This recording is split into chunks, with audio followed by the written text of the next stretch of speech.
Have you ever looked up from your phone and realized that you've been scrolling for like 47 minutes and you have no idea what you just saw?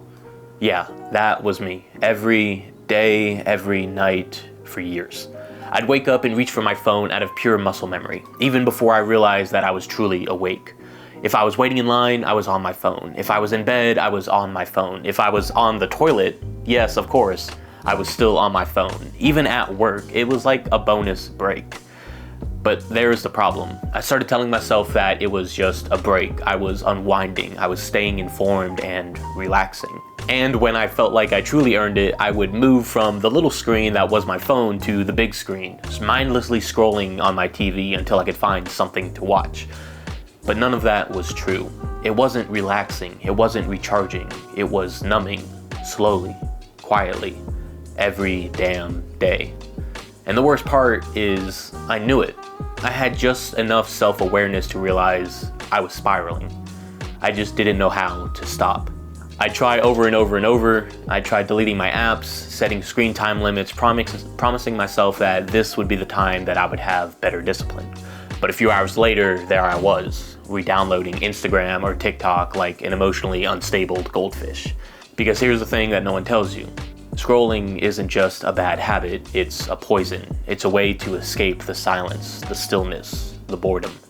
And the moment you try to take it away without replacing it with something better, that silence, it gets loud.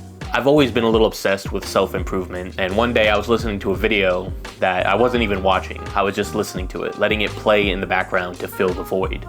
And the guy said something along the lines that stopped me dead in my tracks. He said, "Is this really the man that you want to be? How are you honoring the man that you want to become?" And I don't know why, but that hit me. I felt it in my chest and I didn't like it. I don't often get mad. I've numbed myself so thoroughly throughout the years that anger barely breaks through. But in that moment, I was mad. And I was mad at myself. That night I made a decision that I wanted to be better. I wanted to honor the man that I wanted to become. But then I had to ask myself, who is that man? What does he look like? And the first word that came to my mind was educated. The man I wanted to become was well-read. So, books. The answer was books. If I wanted to grow, I needed to learn. And if I wanted to lead, I needed to study those who came before me. And when I started reading, something shifted. See, doom scrolling gives you a constant stimulation, but at the cost of your attention. It hijacks your focus, your presence, and your peace. Reading gives you a purpose. It wasn't just a distraction. It was becoming someone. It was studying leadership, wisdom, history, philosophy, learning from the greats, and slowly building the best version of yourself. And here's the weird part. When you start reading regularly, whether it's self-help, fiction, horror, autobiographies, something incredible happens.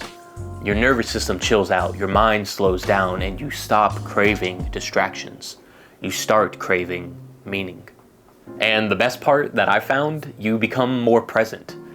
You become more present in the story, present in the environment, present in your life. Things around you start to feel brighter, more detailed, more real, like your senses are finally awake again. And it's not going to be instant. It's not always going to be easy. You'll need to experiment a bit and find the book's genre, the rhythm that works for you. And yeah, self-help books are a great place to start, but here's a little warning. At a certain point, you can only consume so much. You got to apply it yourself. Personally, I've been really enjoying autobiographies. One of my favorite is Greenlights by Matthew McConaughey. That man has taught me that the way that I was living just wasn't it. He made me realize there's so much more out there to feel, to see, to live. In his book, he says, you just gotta keep on living.